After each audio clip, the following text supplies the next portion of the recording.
자, 오늘 공부는 대단히 중요한 공부입니다. 11페이지 할 차례죠? 네, 11페이지 3번 문제 할 차례입니다. 그러니까 하나님 나라 백성이 극복해야 되는 과제들. 이제 1번 문제가 죄였고요. 두 번째는 육신의 문제였습니다. 오늘 문제가 3번인데 한번 읽어주세요. 네. 우리들은 예전에 연약함이나 열등의식, 상처를 가지고 있다. 이것들을 어떻게 극복할 수 있는가? 네. 고린도후서 5장 10절. 그런즉 우리는 이제 그리스도 안에서는 새로운 피조물이라. 이런 것이 지나갔으니 보라 새 것이 되었도다. 골로새서 2장 10절. 너희도 그 안에서 충만하여졌으니 그는 모든 통치자와 권세의 머리시라. 고린도전서 12장 22절에서 23절. 그뿐 아니라 더 약하게 보이는 몸의 지체가 도리어 요긴하고 우리가 몸이 덜 귀히 여기는 그것들을 더욱 귀한 것들로 입혀지며 우리의 아름답지 못한 지체는 더욱 아름다운 것을 얻느니라. 예. 그러니까 자기의 존귀함을 알아야 된다 그런 얘기겠죠, 그죠? 예, 여기 예전에 연약함들이 다 있죠, 사람들마다. 예, 그러죠? 열등의식 같은 것이 있습니까? 있습니다. 예, 있죠. 또 상처들도 다 가지고 있겠죠. 이런 것들을 다 가지고 있는데 이것들을 어떻게 극복할 수 있는가? 뭐 세상에서도 여러 가지 그 심리적인 요법이라든가 또 내적 치유라든가 뭐 여러 가지 것들 갖고 이런 것들을 치유하려고 몸부림을 치는 것들을 발견합니다. 근데 사실 이런 것들이 치유가 안 되면 그 성인 아이란 말 들어보셨죠? 그러니까 나이가 들어도 이런 문제에 매여 가지고 그런 것들 끌려다니는 것들을 보게 됩니다. 이것이 제대로 처리가 안 되면 진정한 성숙한 그리스도인이 되기가 참 어렵습니다. 주님 안에서 한 5개를 쌓아놓잖아요. 5개를 쌓아놓으면 이런 것들이 발동하면 그냥 그것들이 우르르 다 무너져 버리게 되는 것들을 발견하게 돼요. 걔가 주님 앞에 열심히 쫓아가다가도 이런 것이 발동되면 그냥 마치 뭐 내가 전혀 다른 사람인 것처럼 행동을 해버리게 된다 그 말이죠.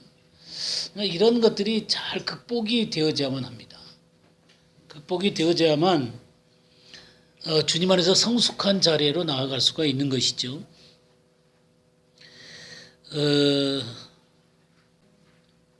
여러분 우리들이 그 가계를 타고 흐르는 뭐 저주 같은 것 이런 얘기 들어보셨죠?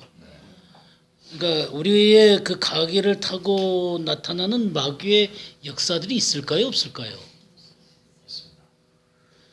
이런 가계 속에서 이렇게 쭉 우리 어머니의 집에서 흘러오는 것들, 또 아버지 쪽에서 흘러오는 그런 어떤 흐름들이 사실 우리들 속에 있는 거거든요. 근데 그런 것들이 우리도 모르는 사이에 우리에게 어떤 진이 돼가지고 우리의 삶을 파괴해가는 그런 경우도 있는 것을 발견하게 되죠. 또 뭐라 그럴까? 사람들이 이제 본능의 욕구 같은 것들이 있단 말이에요. 동성애를 하는 사람들이 얘기하는 게 뭐냐면 나는 어쩔 수 없이 남자인데 남자가 좋은 걸 어떡하냐. 난 여자한테 전혀 흥미가 없다. 근데 여자인데 또 난 남자에게 전혀 흥미가 없고 여자에게 흥미가 있다. 이렇게 해서 이것은 내 본능적으로 날 때부터 태어난 본능적인 욕구이기 때문에 나는 이것을 벗어날 수가 없다. 뭐 그렇게 얘기하는 사람들도 많이 있습니다. 그죠? 그리고 우리들의 내면 가운데 있는 가장 깊은 곳에 있는 욕구들이 있어요. 사람들마다. 그런 내면 가운데 있는 욕구들이 있는데 이런 욕구들이 해결이 안 되면 인생이 별로 의미가 없는 사람들이 있어요. 그러니까 내 인생을 통해서 하나님은 영광을 받기를 원하는데 내 내면에 어떤 욕구가 있어요. 그것이 하여튼 각자마다 다를 수가 있는데 이 욕구의 문제가 해결이 안 되면 이게 나를 맨날 끌고 다니는 거예요. 그래서 견딜 수 없이 내 인생을 그런 것들이 끌고 가서 망쳐놓는 그런 것들을 많이 보게 됩니다. 어떤 사람들은 뭐 그런 것들이 부에 대한 욕망일 수도 있고요. 성공에 대한 욕망일 수도 있고 어떤 사람은 이성에 대한 욕망일 수 있어요. 그래서 또 어떤 사람은 성적인 욕망입니다. 그래가지고 그것이 해결이 안 되면 그것을 하나 얻으려고 그냥 모든 것이 다 팽개쳐버리는 그런 일들이 그런 사람들 속에 일어나게 되는 것들을 보게 돼요. 어쨌든 이런 그 내면에 또 어떤 문제 때문에 실패를 했단 말이에요. 근데 그 실패한 것들이 깊은 상처가 돼가지고 그 자기를 상처 준 사람에 대한 원망 이런 것들이 그냥 그 사람을 끌고 가는 수도 있고요. 어떤 모멸감이 자기를 끌고 가는 수도 있고요. 하여튼 사람이라고 하는 것은 이런 문제들 때문에 절망하기도 하고 비참하기도 하고 그냥 그런 것을 또 억지로 얻으려고 하다가 또 망가지는 그런 많은 사람들의 모습을 볼 수 있습니다. 자, 근데 이런 것들이 해결이 될 수 있나요? 사람들이 다 이런 문제 때문에 그냥 삶이 무너져 내린단 말이죠. 여러분 속에 어떤 것들이 있으세요? 그런 어떤 부분들이 주님 앞에서 이렇게 극복이 되어졌습니까? 아니면 극복하고 있는 과정이 있으십니까? 아니면 극복했습니까? 저는 여러분들이 이것을 저는 극복했습니다라는 고백을 할 수 있어야 된다고 생각해요. 왜냐하면 주님은 그럴 수 있도록 우리들에게 그런 길들을 마련해 놓으셨고요. 또 그렇게 되어져야만 우리가 주님 안에서 진정한 자유를 누릴 수가 있습니다. 그리고 주를 향해서 달려갈 수가 있어요. 근데 달려가다가도 이런 문제가 발동하면 그냥 거꾸로 지는 거예요. 중단돼 버리고 마는 거예요. 이런 경우들이 많기 때문에 이런 것에 대해서 극복을 해야만 합니다. 혹시 뭐 자기에게 그런 것들을 극복한 경험이나 그런 것을 얘기해 볼 사람도 있으세요? 나 이런 문제가 정말 어려웠는데 정말 주님께서 이렇게 해결을 했다. 뭐 쉬운 건 아니죠. 쉬운 건 아닙니다. 근데 이게 극복이 되어진 영역들이 있을 겁니다. 그죠? 있을 거예요. 어떤 사람은 도박이라는 것에 그냥 질질 매어 다니다가 주님께서 이 도박을 끊어주신 그런 경험도 있을 것이고요. 또 어떤 사람은 성적인 것에 매어갖고 질질질질 끌려다니다가 이런 문제에서 해결될 수도 있고요. 또 어떤 사람은 뭐 담배나 마약이나 뭐 그런 술이라든가 이런 것에 끌려다니다가 이렇게 또 해결되어질 수도 있는 것이고요.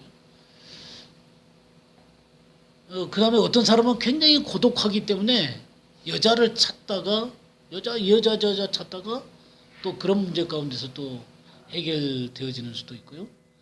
그러니까 사람이라고 하는 게 그 각자가 굉장히 연약한 부분들이 있고 이런 것들이 해결이 되어져야만 합니다. 이런 것들이 해결이 되어지게 될 때 그는 이제 참된 자유를 갖고 성장할 수가 있는 것이죠. 우리 고린도 후서 한번 볼까요? 고린도 후서 10장 1절에서 6절까지 보겠습니다. 너희를 대면하면 유순하고 떠나 있으면 너희에 대하여 담대한 나 바울은 이제 그리스도의 온유와 관용으로 친히 너희를 권하고 또한 우리를 육신에 따라 행하는 자로 여기는 자들에 대하여 내가 담대히 대하는 것 같이 너희와 함께 있을 때에 나로 하여금 이 담대한 태도로 대하지 않게 하기를 구하노라. 우리가 육신으로 행하나 육신에 따라 싸우지 아니하노니 우리의 싸우는 무기는 육신에 속한 것이 아니요 오직 어떠한 견고한 진도 무너뜨리는 하나님의 능력이라. 모든 이론을 무너뜨리며 하나님 아는 것을 대적하여 높아진 것을 다 무너뜨리고 모든 생각을 사로잡아 그리스도에게 복종하게 하니 너희의 복종이 온전하게 될 때에 모든 복종하지 않는 것을 벌하려고 준비하는 중에 있노라. 예. 여기 바울 사도가 고린도 성도들에게 얘기를 하고 있습니다. 그러면서 3절에 뭐라고 얘기하냐면 우리가 육신으로 행하나 육신에 따라 싸우지 아니한다. 이 말의 의미는 뭐예요? 그러니까 이런 육체를 갖고 우리가 살고 있지만 내 속에 있는 육신에 따라서 살지 않는다. 여기 두 개가 전부 다 육신이라는 말로 표현되어 있습니다만은 앞에 육신과 뒤에 육신은 달라요. 그러니까 앞에 육신은 이 우리들의 육체를 말합니다. 육체. 내가 육체 가운데서 행하나 육신에 따라 행하지 않는다. 이 육신에 따라 행하지 않는다는 건 뭐냐면 육신의 문제 있죠. 영을 대신해서 그러니까 하나님을 대적하면서 나를 하나님으로부터 떨어져 나가게 하는 그 우리들의 타락한 본성. 이게 육신이에요. 육신. 그런 육신을 따라서 행하지 않는다 이 말이에요. 근데 우리의 싸우는 무기는 육신에 속한 것이 아니요 오직 견고한 신을 무너뜨리는 하나님의 능력이라. 그러니까 크리스찬의 삶의 방식은 모든 견고한 진을 무너뜨리는 하나님의 능력 가운데 사는 것입니다. 그러면 이 견고한 진을 무너뜨리는 능력이 뭐예요? 예, 하나님의 말씀이에요. 말씀. 하나님의 말씀을 따라서 합니다. 하나님의 말씀이 견고한 진을 파괴시키는 거예요. 근데 이 말씀은 단순히 문자적인 말씀이 아니라 주님께서 내가 너에게 이른 말이 영이요 생명이다 그러셨잖아요. 그죠? 예, 하나님께서 깨닫게 하시는 말씀들이에요. 지난 월요일날 제가 에피기노스코에 대해서 얘기했었죠. 그러니까 하나님께서 깨닫게 하시는 하나님의 지식, 그러니까 하나님 말씀의 지식. 그러니까 단순히 머릿속에서 이해되는 것이 아니라 하나님께서 내 속에 하나님 자신을 알려주시는 이 하나님에 대한 지식, 이런 것들이 우리들에 있는 견고한 진을 무너뜨린다. 하나님의 능력이 된다 그랬어요.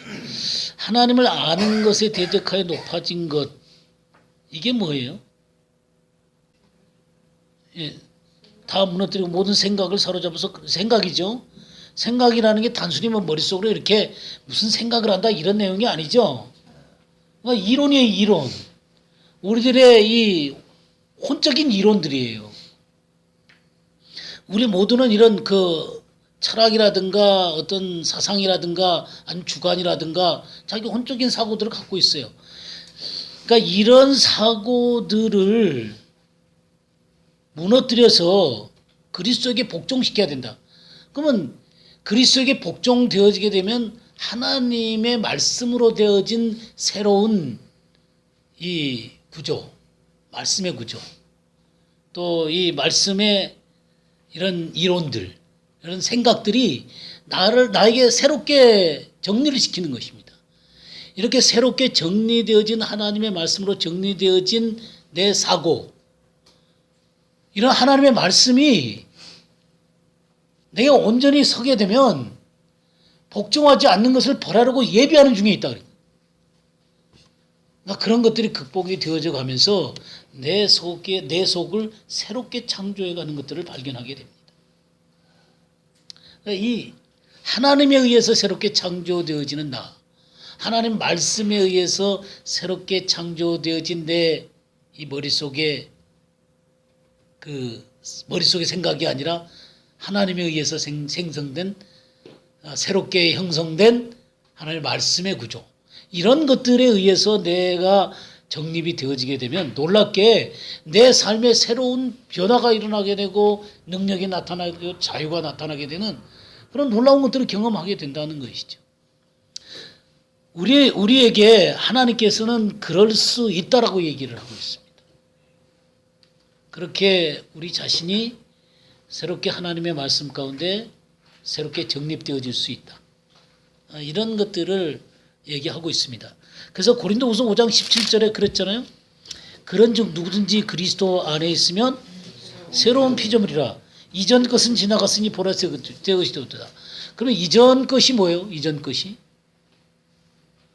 이전 것이 뭘 것 같아요?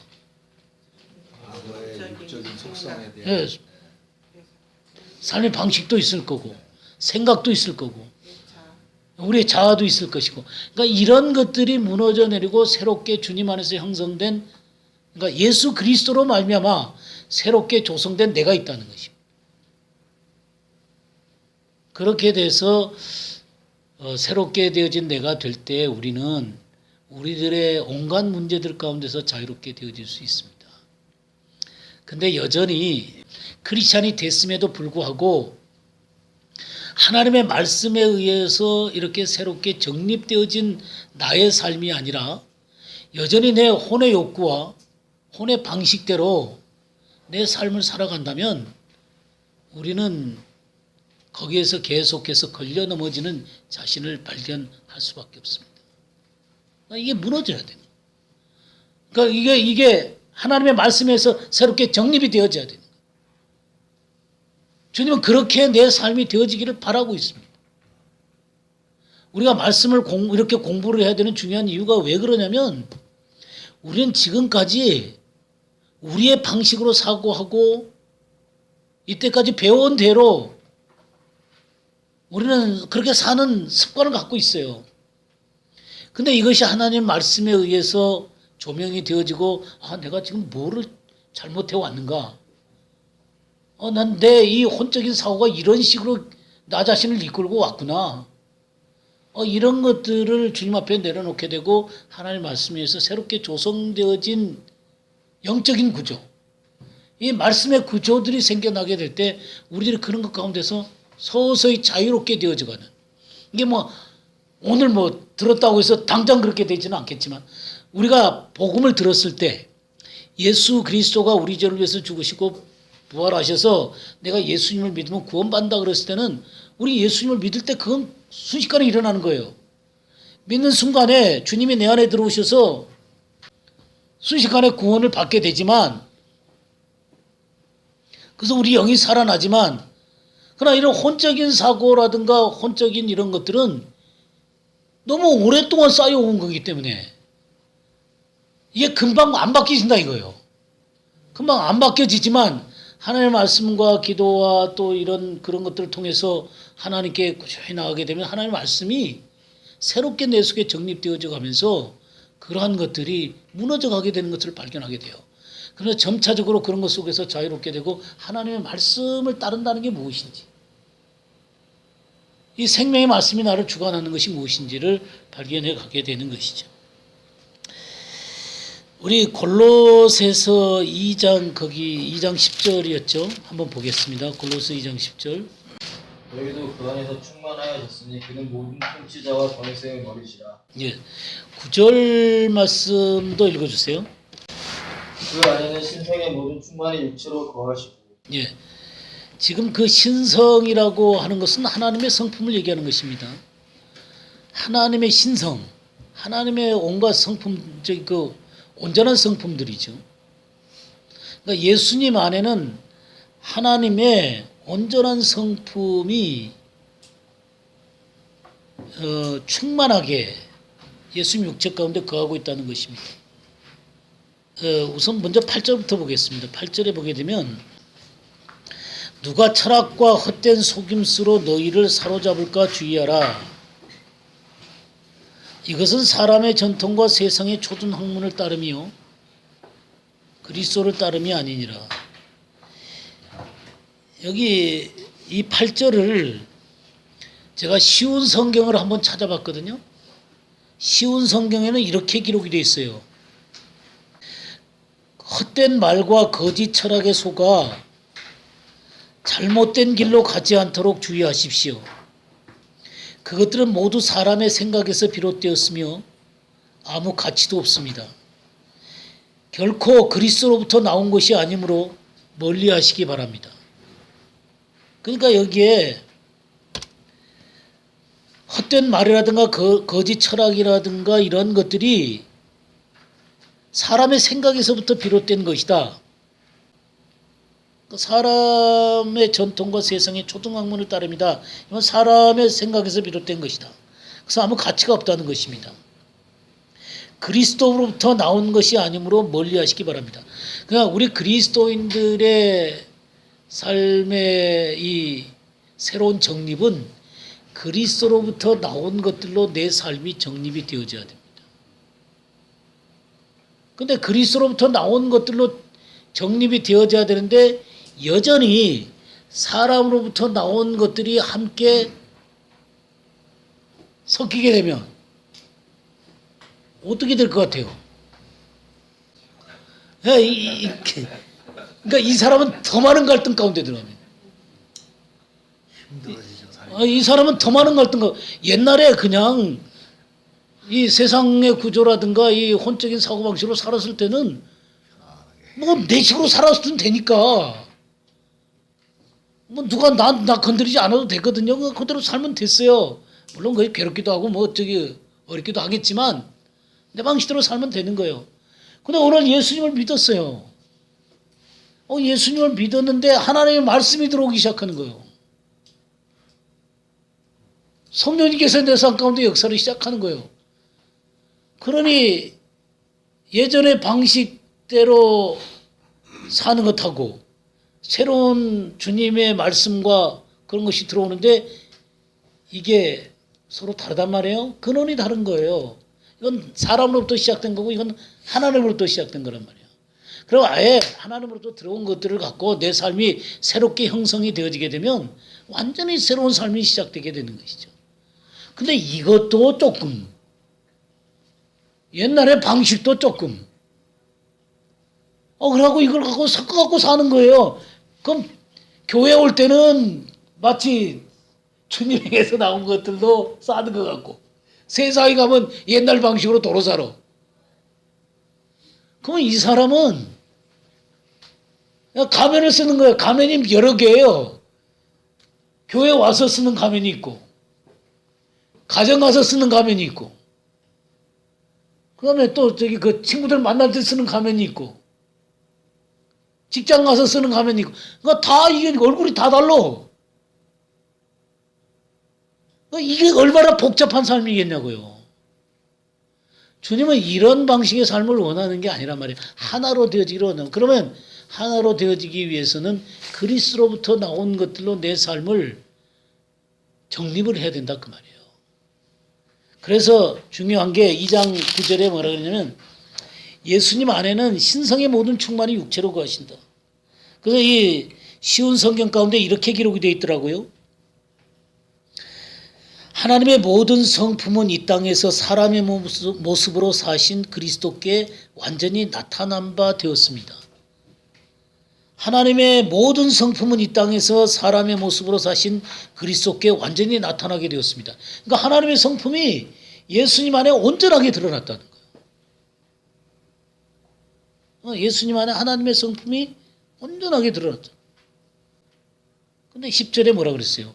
너희도 그 안에서 충만해졌으니 뭐가 충만했다는 거예요? 하나님의 성품이 하나님의 신성이 우리 안에 충만해졌다는 거예요. 이게요, 이 충만해졌다 이 말이 현재 직설법입니다. 그러니까 충만한 상태입니다. 이 말이에요. 너희가 그리스도 예수 안에서 하나님의 성품이 충만한 상태가 되었으니 그 말이에요. 현재 직설법이 돼가지고 하나님의 성품이 그리스도 예수 안에서 너희 안에 충만하게 주어졌다는 거예요. 내가 예수 그리스도가 예수 그리스도 안에 충만하게 거하셨잖아요. 근데 예수 그리스도가 내 안에 들어오셨을 때 우린 그리스도 안에서 이 하나님의 성품이 그냥 가득 채워졌다는 겁니다. 이 성경 자체가 우리들에게 뭔 얘기를 하냐면 가득 채워졌어요. 그러면 우리 속에 가득 채워진 하나님의 성품에 의해서 내 성품이 드러나야 되겠죠. 이 가득히 채워진 하나님의 성품이 드러나야 됩니다. 가득히 채워진 성품이 드러나야 되는데 안 드러난단 말이에요. 이 가득 채워진 하나님의 성품이 드러나지를 않고 왜 우리의 삶 가운데 그분의 이 충만함이 왜 삶 속에서 그렇게 드러나지 않게 되냐고요. 이거는 껍질 때문에 그러는 거예요. 그 껍질이 뭐냐면 우리 육신과 혼적인 사고들이에요. 그러니까 이 육신과 혼적인 사고들이 이 껍질을 싸고 있는 한 이 놀라운 하나님의 성품이 온전하게 발휘되어질 수가 없다는 거예요. 그럼 주님은 우리들의 삶 가운데 이 육신을 무너뜨리고 또 우리 혼적인 사고를 정립시켜서 하나님의 말씀의 사고로 전환이 되어지기를 바란다고 하네요. 그리고 하나님의 성령이 내 속에 자유롭게 역사할 수 있는 사람이 되도록 나를 만들어가기 시작하는 것입니다. 그러면 이 만들어가도록 하는 게 뭐냐고요? 하나님 말씀이 하시는 거다. 그리고 하나님의 말씀과 더불어 주님의 다루심이 있어요. 주님의 다루심이 있는데 이 다루심이 뭐냐면 사람들이라든가 환경이라든가 상황들을 우리에게 주는 거예요. 그러면서 주님을 찾을 때 이런 것들 속에서 주님이 너 이것 때문이다라고 말하는 거예요. 너 이 문제 때문에 그러면서 이걸 부숴가는 거예요. 그리고 혼적인 사고를 깨트려가는 거예요. 그러면서 하나님의 말씀으로 정립되어지는 게 무엇이다라는 것들을 말씀 가운데 차근차근히 보여주기 시작하는 것입니다. 그렇게 하면서 우리가 새롭게 하나님의 것들로 바뀌어가는, 그러니까 내면에 하나님의 성품들이 드러나게 되고 내 생각들도 바뀌게 되고 그러다 보면 뭐가 나올 것 같아요? 새로운 행동들이 나와요. 예전에 내 속에 있었던 것, 내 속에 있었던 방식이 아니라 하나님의 것들에 의해서 내 삶이 새롭게 형성되어서 나타나가는 그런 놀라운 것들을 발견하게 돼요. 여기 골로새서를 찾았으니까요. 골로새서 우리 3장 10절을 한번 보겠습니다. 새 사람을 입었으니 이는 자기를 창조하신 이의 형상을 따라 지식에까지 새롭게 하심을 입은 자니라. 예, 여기 새 사람을 입었으니, 새 사람을 입었으니, 그러니까 우리가 그리스도 예수로 말미암아 새롭게 구원받아서 새로운 삶을 시작했다 그 말이죠. 예, 새로운 삶이 시작됐다 이거예요. 예수 그리스도가 새로운 생명으로 내 안에 들어오시게 된 겁니다. 그래서 새 사람이 된 거예요. 이는 자기를 창조하신 이의 형상을 따라, 여기 창조하셨다 그랬는데요.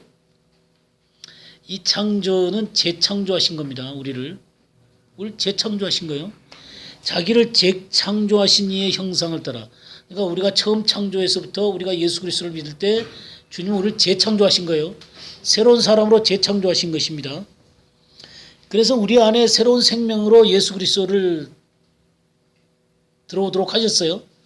그래서 형상을 따라 지식에까지 새롭게 하심을 입은 자니라. 여기 지식 있죠? 이 지식이 에피그노시스예요. 그러니까 에피기노스코 있었죠? 에피기노스코가 동사형이고 에피그노시스가 명사형이에요. 그러니까 똑같은 말이에요. 똑같은 말.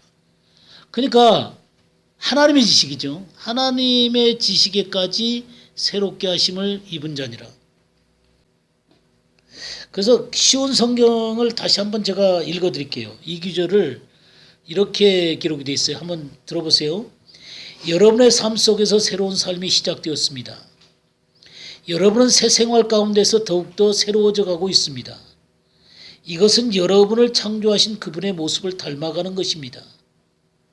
우리는 하나님을 아는 참된 지식에 도달될 때까지 위로부터 새롭게 함을 입은 자입니다. 그러니까 하나님은 우리가 하나님의 지식으로 새롭게 형성될 때까지 계속해서 우리를 새롭게 만들어 가시는 것입니다. 무엇을 통해서 새롭게 만들어 가시겠어요? 하나님의 말씀을 통해서 그 일을 하시는 거예요.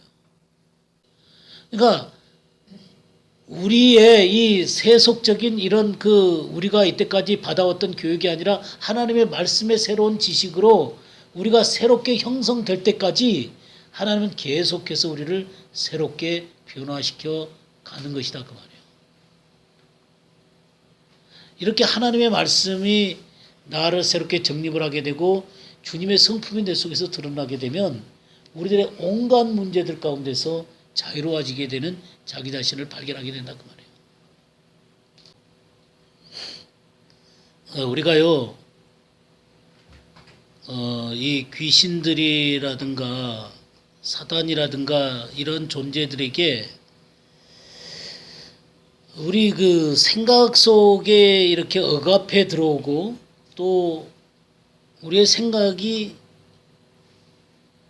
막 그런 생각들이 이렇게 혼선을 갖게 되는 어떤 순간들이 있습니다.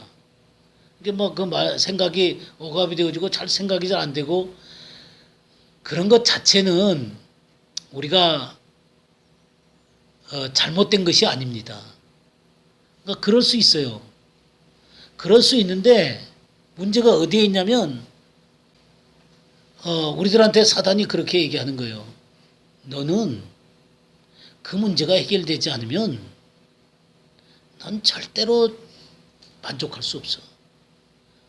넌 그 문제가 해결되지 않으면 절대로 너는 내 인생이 성공할 수가 없어. 이렇게 암시를 주고 생각이 들어와요. 그러면 그때 우리가 할 수 있는 건 뭐냐면 그냥 거절하면 되는 거예요.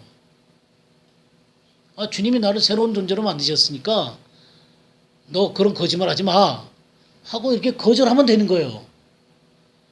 근데 자꾸 이 생각을 사단이 이렇게 줄 때 이 문제를 딱 받아들이는 거예요. 그래, 난 이 문제 해결되지 않으면 난 절대로 만족할 수가 없어. 나는 이 문제 해결되지 않으면 내 인생은 의미가 없어. 그 문제를 딱 잡는 거예요. 이렇게 잡으면 그게 뭐가 되는 거냐면 견고한 진이 되는 거예요. 그게 사단이 역사할 수 있는 교두보가 되는 거예요. 이 문제가 딱 해결이 되고 자유로워지면 그런 주님 안에서 자유로워지겠지만 이 문제에 계속해서 얽매이게 되면 점점 이 견고한 진이 강해지는 거예요. 나중에는 이런 것들이 계속하다 보면은 마귀의 생각 가운데 지배를 당할 수도 있습니다. 그냥 온전하게 하나님의 말씀에 의해서 따라 살기보다는 이 생각이 지배 밑에서 빠져나오지를 못합니다.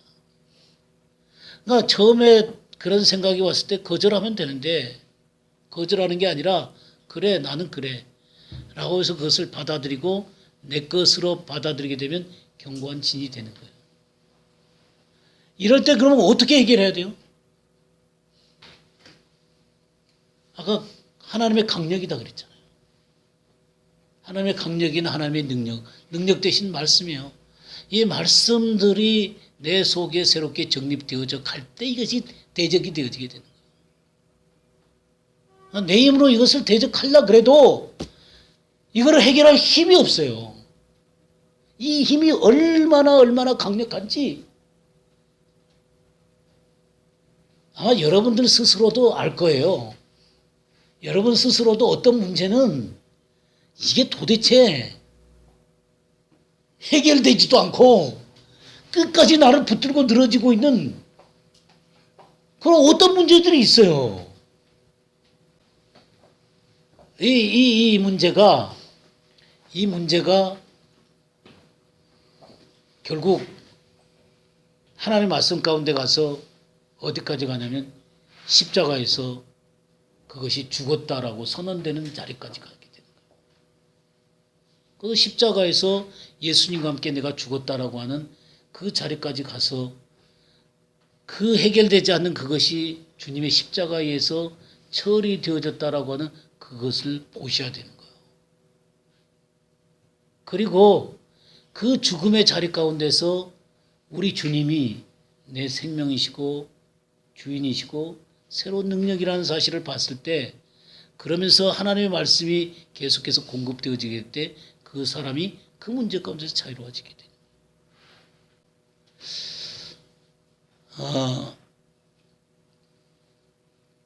이 문제는 그런 어떤 십자가와 말씀, 이것에 의해서 여러분들이 그 자유롭게 되는 경험들이 여러분의 삶께 있게 되기를 바랍니다. 이런 문제는 그것 아니면은 근본적으로 해결되는 방법이 없습니다. 이 자아라는 거요. 내 인생의 이 아픈 문제, 이런 것들이 근본적으로 십자가에서 딱 꺾여지는 순간, 그때서 비로소 자유롭게 되는 거예요. 그리고 하나님의 하나님의 에피기노스코, 정말 이 하나님의 말씀의 지식들이 내 속에 새롭게 정립되어질 때, 내가 자유를 얻었구나. 내가 자유를 얻었구나. 그럴 때 여러분 속에 이 생명의 성령의 법이 자유롭게 역사하는 것들을 발견하시게 될 겁니다. 하나님의 성품이 여러분 속에서 자유롭게 이렇게 드러나게 되는 것을 발견하시게 될 거예요. 이 문제는 얼마나 끈질긴지 몰라요. 우리는 새로운 존재입니다. 그건 믿으시죠? 아멘. 여러분들 새로운 존재라는 거 믿으시죠? 아멘. 새로운 존재예요. 우리 안에 하나님의 새로운 성품이, 하나님의 성품이 가득 차 있습니다. 예수 그리스도가 계시니까. 가득 차 계시는데, 이런 우리들의 아픔이라든가 우리 끈질긴 자아라든가 이 우리들의 그 욕구라든가 이걸 놓지 못함으로 말미암아 우린 거기 끌려다니고 있는 우리들을 발견하게 된다. 엄청나게 오랫동안 네. 싸우는 거. 이 문제가 결정적인 문제예요. 이게 딱 놓여지는 순간이 옵니다. 그러니까 이게 끊임없이 십자가로 나아가고 하나님 말씀으로 나아가고 그러면서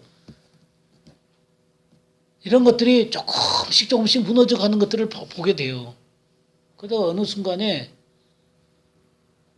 딱 놓여지는 것을 발견해요. 그게 딱 놓여져요. 굉장히 자유로워질 거죠. 자유로워지는 거예요. 주님은 우리가 그런 것에서 자유롭게 되어지기를 바라요. 또 어떤 게 있냐면요. 이성으로 말미암아 자꾸 채우려고 그러는 사람들이 있어요. 이성으로 말미암아 채우려고 하니까 사실 그게 불가능하잖아요. 그러면 한 여자를 만났다가 이게 다 채워지면 좋은데 채워지는 게 아니라 갈거면 또 다른 여자를 채워야 돼. 또 다른 여자를 채워야 돼. 그러고 저기 바람둥이 되는 거예요, 이게. 이게 해결이 안 되니까. 그러니까 이것들이 사람들마다 다 다른 문제죠. 다 다른 문제지만 이 문제가 주님 안에서 죽음의 자리에 가야 됩니다.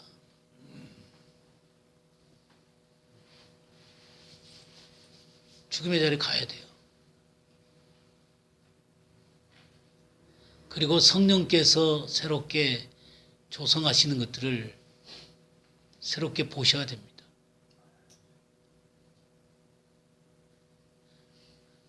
그렇게 될 때 진정한 자유가 와요. 이 문제는 이런 상처 이런 것들은 그렇습니다. 그리고 하나님은 절대로 물량주의라든가 물량주의라든가 유물주의적인 사고라든가 실용주의적인 사고로 사람들을 대하지 않습니다. 오늘날은 우리나라의 이 사고방식들은 실용주의적인 사고방식이에요. 유능하면 귀한 거고 또 유능하지 못하면 별로 귀하지 않습니다. 뭐 돈이 많으면 그 사람이 위대한 것이지만 돈이 없거나 그러면 참 보잘것없는 존재가 되어지게 되는 거예요. 이게 세상 사람들이 다 바라보는 그런 사고방식이에요. 근데 주님께서는 고린도전서에 뭐라 그랬어요? 작은 것이 더 요긴하다 그랬죠? 작은 것이 요긴하다. 주님은 이 작은 것, 하나님의 나라는 이 작은 것이 너무너무 중요합니다. 예. 주님이 하나님 나라 얘기하면서 우리 마태복음 18장 한번 볼까요? 1절에서 14절까지 한번 읽어주시기 바랍니다. 그때 제자들이 예수께 나와 이르되 천국에서는 누가 크니 있구나. 예수께서 한 어린아이를 불러 그들 가운데 세우시고 이르시되 진실로 너희에게 이르노니 너희가 돌이켜 어린아이들과 같이 되지 아니하면 결단코 천국에 들어가지 못하리라. 그러므로 누구든지 이 어린아이와 같이 자기를 낮추는 사람이 천국에서 큰 자니라. 또 누구든지 내 이름으로 이런 어린아이 하나를 영접하면 곧 나를 영접하느니 누구든지 나를 믿는 이 작은 자 중 하나를 실족하게 하면 차라리 연단을 들이 그 목에 달려서 깊은 바다에 빠뜨려지는 것이 나으니라. 실족하게 하는 일들이 있음으로 말미암아 세상에 화가 있도다.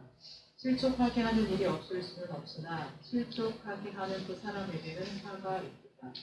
만일 내 손이나 내 다리 너를 범죄하게 하거든 찍어내버리라.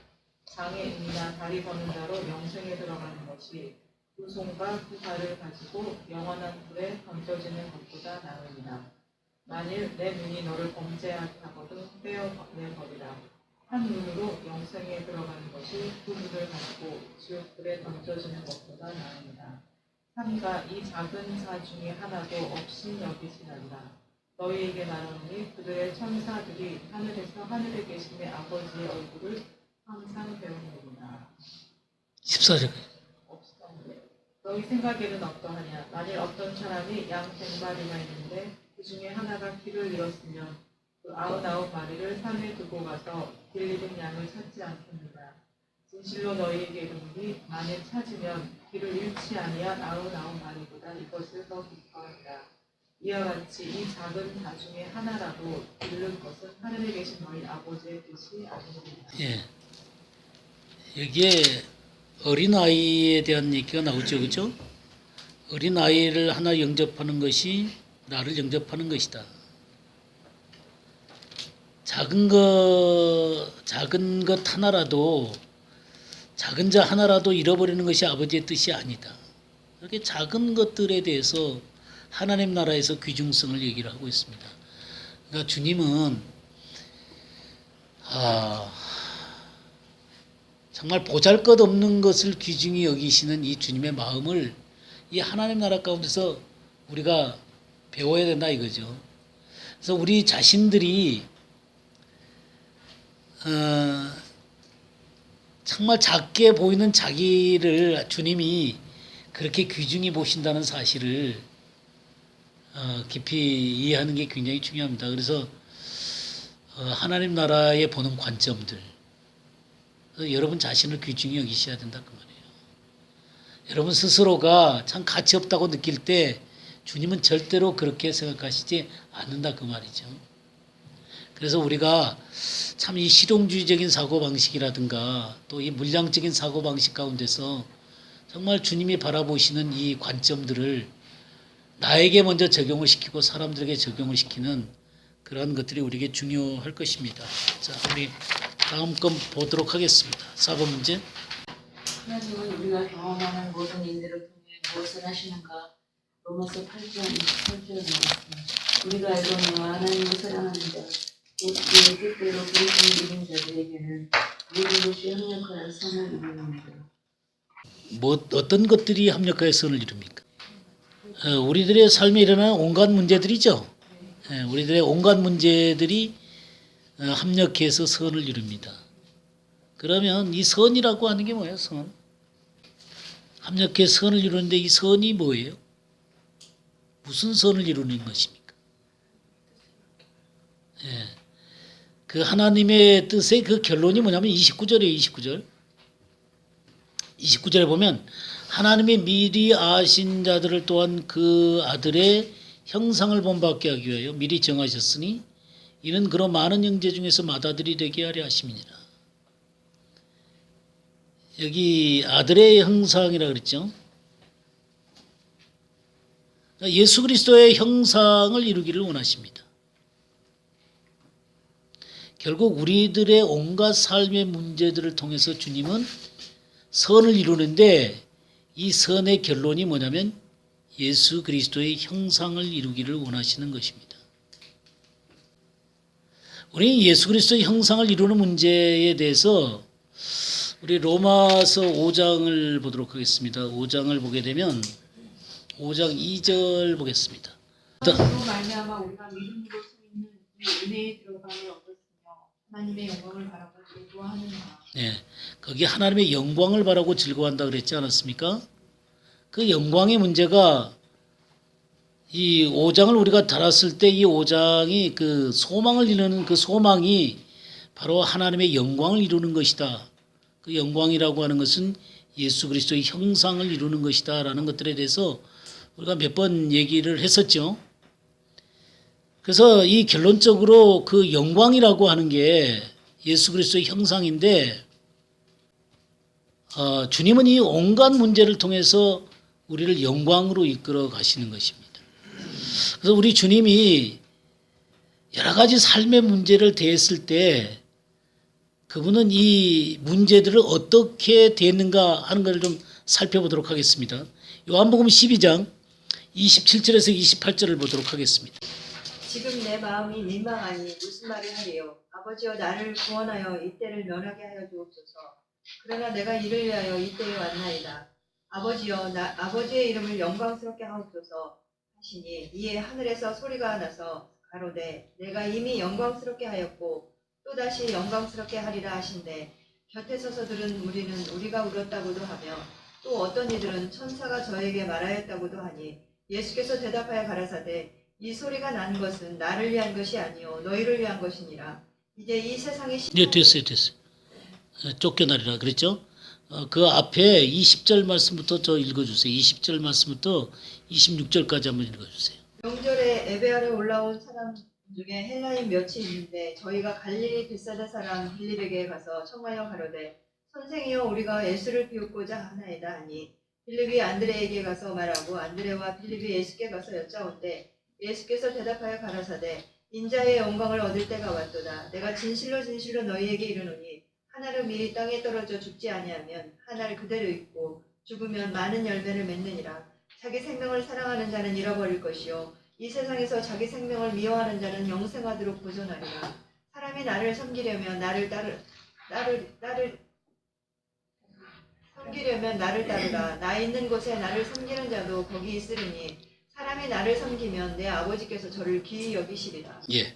사실 이 장면은 어떤 장면이냐면 예수님을 누가 찾아왔냐면 20절 말씀에 보게 되면요. 명절에 예배하러 올라온 사람 중에 헬라인 몇이 있었다 그랬죠. 그러니까 예수님의 이름이 지금 한껏 명성이 이 팔레스타인 지역을 넘어가지고 지금 헬라 지역까지 이렇게 이 예수님의 이름이 명성이 이렇게 나고 있는 모습을 보게 됩니다. 그러니까 굉장히 그 명성적으로는 절정에 이르는 그런 상태죠, 그죠?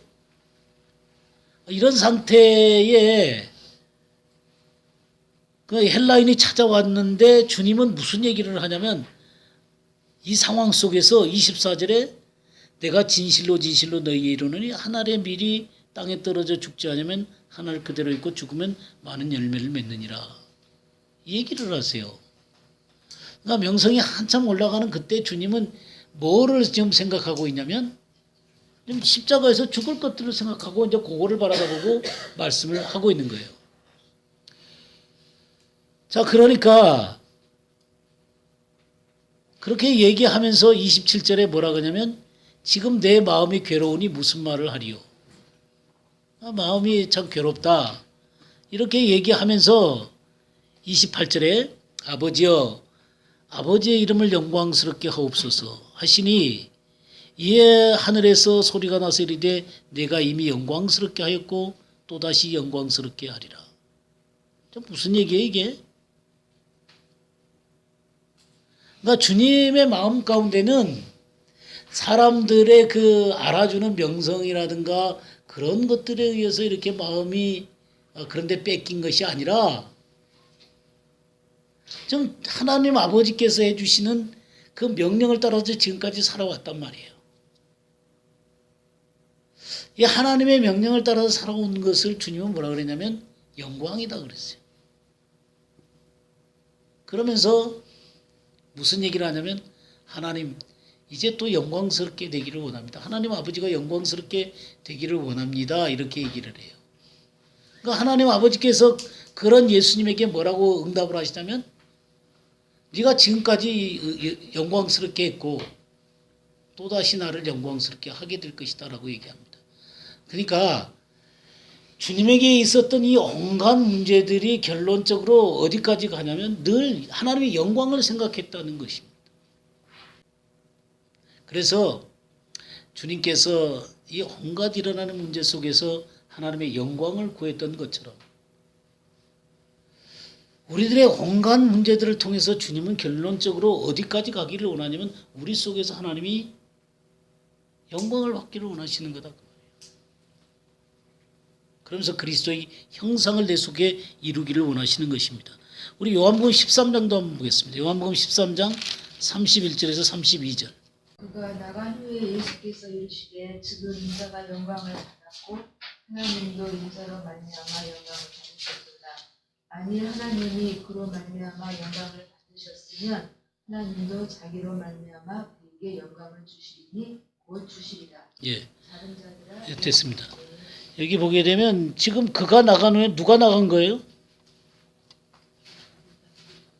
예, 유다가 나간 거예요. 유다가 주님에게 떡을 받고 이제 예수님을 팔러 나간 거예요. 그 상황 속에서 주님이 뭐라 그러냐면 지금 인자가 영광을 받았고 하나님도 인자로 말미암아 영광을 받으셨도다. 그러니까 이 일로 말미암아 주님은 팔려 나갈 것입니다. 그리고 십자가를 지게 될 거예요. 그러니까 주님이 이게 영광이다라고 표현을 했습니다. 그리고 32절에 만일 하나님이 그로 말미암아 영광을 받으셨으면 하나님도 자기로 말미암아 그에게 영광을 주시리라. 그러니까 하나님 아버지가 영광을 받으면 영광을 받게 한 그에게 또 영광을 주신다라고 표현하고 있습니다. 그러면 우리가 이 주님께서 이런 온갖 문제들 가운데 하나님 아버지를 영화롭게 하는 그 일로 말미암아 하나님 아버지는 주님에게 영광을 주시는데 이 영광이 뭐냐면 하나님의 뜻을 온전히 우리 주님을 통해서 드러내는 거예요. 그럼 우리들이 온갖 여러 가지 많은 문제들이 있는데 이것들 통해서 하나님을 영화롭게 하게 되면 하나님은 우리들 속에서 영광을 드러내시는데 그 영광이 예수 그리스도의 형상이라는 모습으로 내 속에 드러내신다 그 말이에요. 우리 배에서 생수의 강이 흘러나온다 그랬잖아요. 배에서 생수의 강이 흘러나오는 것하고 또 성령의 기름 부음이 우리에게 부어지잖아요. 그럼 성령의 기름 부음하고 내 배에서 생수의 강이 흘러나오는 것하고 차이가 있나요? 어떤가요? 우리 배에서 생수의 강이 흘러나오는 것하고 성령이 기름 부어지잖아요. 그럼 성령의 기름 부음이 내 속에서 흘러서 그 하나님의 성령께서 역사를 해 가시는 그런 기름 부음이 우리 가운데 부어지게 되는데 그런 기름 부음하고 이 내 내면의 생수의 강이 흘러나오는 것하고 어떤 차이가 있나요? 차이가 있나요? 같은 건가요? 아니면은 네. 그러니까 이게 기름 부으시면 우리가 이제 주님 앞에 기도하고 또 은혜의 자리 가운데 가면 이렇게 기름 부어지잖아요. 기름 부어지잖아. 그런 것하고 우리의 삶이 자유로워지는 때가 언제냐면요. 기름 부음과 생수의 강이 같이 만날 때예요. 그러니까 그러니까 성령이 기름 부어줘서 내게 자유롭게 흘러가는 것하고 내 속에서 주님이 흘러나오는 거거든요. 이 기름 부음이라는 게 저기 생수강이 흘러나오는 게 그러면은 우리들이 이것이 이제 일치되어지도록 주님께서 만드신단 말이에요. 이 기름 부음하고 이 내 내면에서 생수강이 그러면 생수강이 흘러나오기 위해서 내적으로 있는 여러 가지 문제들이 이렇게 정돈이 되질 필요가 있어요. 그러니까 그런 것들이 정돈되어지면서 성령이 흘러나오시는 거거든요. 그러니까 이런 거친 것들을 주님께서 제거해가는 이런 것들이 우리의 삶 가운데 경험이 되어지셔야 됩니다. 그러니까 그것은 하나님의 말씀을 공부하는 가운데 이게 정돈이 되어지게 돼요. 그러면 자연스럽게 흘러나오게 되는 것을 발견하게 돼요. 그러니까 그런 것과 이 성령의 기름 부음이 이렇게 같이 만나면서 내 삶 가운데 자유함이 찾아오는 그런 것들이 올 거예요. 그러니까 이거 어려운 것도 아니에요. 어려운 것도 아니고 뭐 난제도 아니에요. 근데 그게 돼 가는 것들이 여러분이 발견하시게 될 거예요. 예. 그럴 때 기쁘고 평강이 넘치고 자유가 있는 거죠. 그래서 그렇게 곧 될 겁니다. 네. 예. 기도하고 마치죠.